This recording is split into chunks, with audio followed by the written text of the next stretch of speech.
जय सिया राम मित्रों स्वागत है आप सभी लोगों का अपने इस YouTube चैनल लाइफ ऑफ सनातनी में। और स्वागत है आप सभी लोगों का श्री रामचरितमानस रामायण के एक और नए अध्याय में। तो मित्रों, जैसा कि आप सभी लोग जानते हैं कि पिछले वीडियो में श्री रामचरितमानस रामायण को अयोध्या कांड में दोहा क्रमांक के 209 पर समाप्त किया था और आज यहीं से आगे बढ़ने वाले हैं। तो मित्रों, वीडियो को लास्ट तक जरूर देखिए और यहाँ पर जो कथा चल रही है उस कथा का आनंद लीजिए और श्री रामचरितमानस रामायण की जो सुंदर सुंदर दोहा चौपाइयां हैं उनका भी आनंद लीजिए।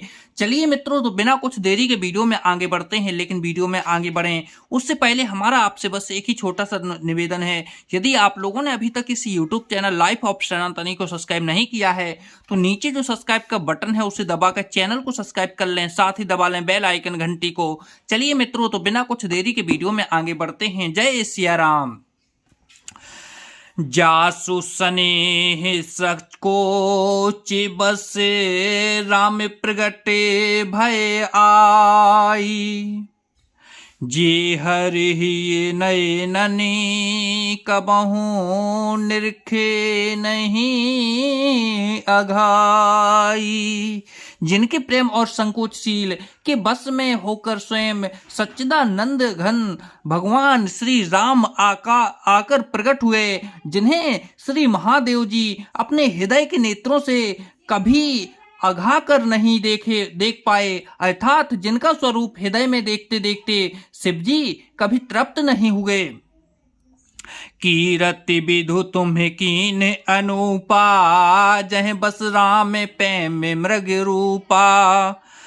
ताति गलानि करहु जिए जाए, डरहु दरद्र ही पारसु पाए। परंतु उनसे भी बढ़कर तुमने कीर्ति रूपी अनुपम चंद्रमा को उत्पन्न किया, जिसमें श्री राम प्रेम के हिरण के चिन्ह के रूप में बसता है। हे तात, तुम व्यर्थ ही हृदय में गलानी कर रहे हो, पारस पाकर भी तुम दरिद्रता से डर रहे हो।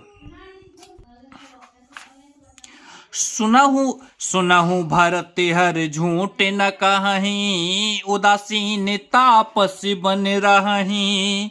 सब साधन कर सुफल सुहावा, लखन राम सी दर्शन पावा। हे भरत सुनो, हम झूठ नहीं करते, हम उदासीन हैं, किसी का पक्ष नहीं करते, तपस्वी हैं, किसी की मुँह देखी नहीं करते और वन में रहते हैं, किसी से कुछ प्रयोजन नहीं रखते।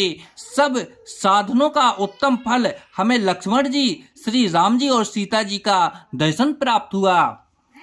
तेह फल कर फल दरस तुम्हारा, सहित पयागी सुभाग्य हमारा। भरत धन्य तुम्हें जसु जगो जयऊं, कहे अस प्रेम मगन मुनि भयऊं। सीता लक्ष्मण जी सहित श्री राम दर्शन रूप उस महान फल का परम फल यह तुम्हारा दर्शन है। प्रयागराज समेत हमारा बड़ा भाग्य है। हे भरत, तुम धन्य हो, तुमने अपने यश से जगत को जीत लिया है। ऐसा कहकर मुनि प्रेम में मग्न हो गए। सुनि मुनि बचन सभा सद हर से, साधु सराहे सुमन सुर बर से। धन्य धन्य धुनि गगन पयागा, सुन सुन भरत मगन अनुरागा। भारद्वाज मुनि के वचन सुनकर सभासद हर्षित हो गए। साधु साधु कहकर सराहना करते हुए देवताओं ने फूल बरसाए आकाश में और प्रयागराज में धन्य धन्य की ध्वनि सुन सुनकर भरत जी प्रेम में मग्न हो गए। पुलक गाते ही राम सिए, सजल सरोरुन ने। कर पिनाम मुनि मंडली, बोले गदे गद बैने। भरत जी का शरीर पुलकित है, हृदय में श्री सीताराम जी और कमल के समान नेत्र प्रेम आंसुओं के जल से भरे हैं। वे मुनियों की मंडली को प्रणाम करके गदगद वचन बोले। मुनि समाज अरु तीरथ राजू, साचे हूँ सपथ अघाई अकाजू। यही थल जो किछु कहीं बनाई, यह समय अधिक न अघि अधमाई। मुनियों का समाज है और फिर तीर्थ राज है, जहाँ सच्ची सौगंध खाने से भी भरपूर हानि होती है। इस स्थान में यदि कुछ बनाकर कहा जाए तो इसके समान कोई बड़ा पाप और नीचता ना होगी। तुम सर्वज्ञ कहूँ सति भाऊ, और अंतर्जामी रघुराऊ। मुहना माति कर तभी कर सोचू, नहीं दुख जिए जगु जान ही पोचू। मैं सच्ची भाव से कहता हूँ, आप सर्वज्ञ हैं और श्री रघुनाथ जी हृदय के भीतर की जानने वाले हैं। मैं कुछ भी असत्य कहूँगा तो आपसे और उनसे छिपा नहीं रह सकता। तुम्हें मुझे माता कैकेयी का करने का कुछ भी सोच नहीं है, और न मेरे मन में इसी बात का दुख है कि जगत मुझे नीच समझेगा।